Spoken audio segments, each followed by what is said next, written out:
Bonjour à tous et à toutes, j'espère que vous allez bien. Donc on se retrouve pour le corrigé du questionnaire que je vous avais donné sur le courant continu et le courant alternatif. Alors la première question, c'était dans l'expérience décrite au début de la vidéo.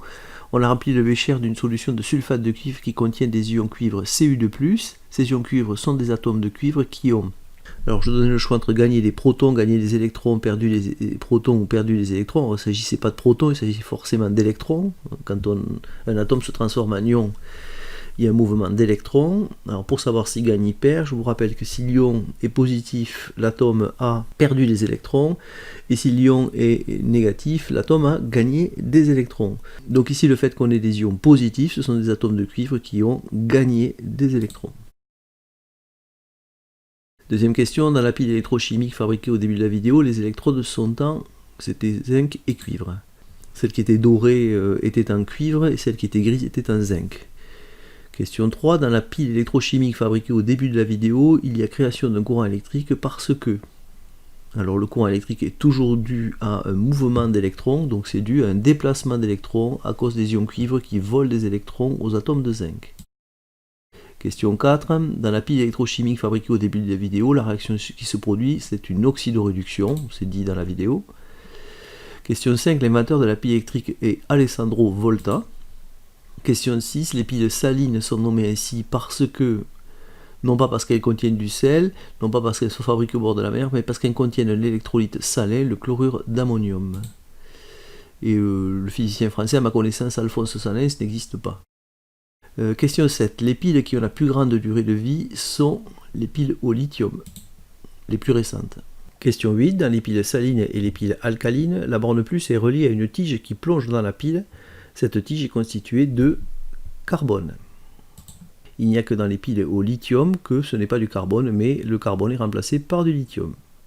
Les piles salines sont aussi appelées piles de Clanchet, bon, c'est marqué sur le cours. Un accumulateur, c'est une pile qui peut être rechargée, c'est vrai. Certains accumulateurs sont appelés des batteries, c'est vrai. Par exemple, les batteries de voiture sont des accumulateurs.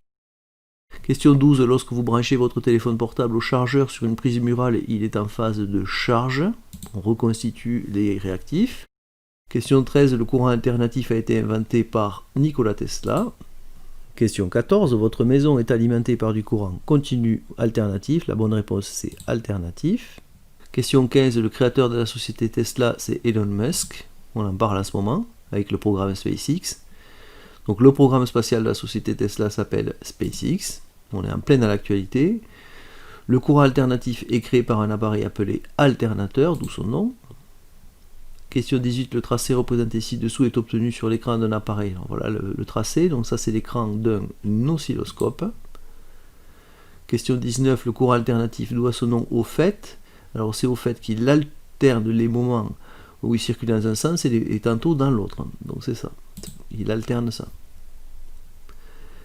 Question 20, et dernière question. Parmi les 4 oscillogrammes ci-dessous, choisissez celui qui correspond à un courant alternatif périodique sinusoïdal. Je ne vais pas expliquer pendant 10 heures, vous avez tous fait juste. Donc c'est l'option 4, c'est celui-ci, c'est quand on a cette espèce de vague. Alors on retrouve cette vague ici, mais on n'a pas cette alternance, plus et moins, c'est-à-dire le courant va dans un sens et dans l'autre. Ici on a un courant qui est alternatif, périodique, c'est toujours le même schéma. Il alterne bien les plus et les moins, mais par contre il n'est pas sinusoïdal, on n'a pas la forme de vague. Et ici on a un courant continu qui n'est pas évidemment alternatif puisque les deux s'opposent. Voilà, c'est la fin de ce corrigé.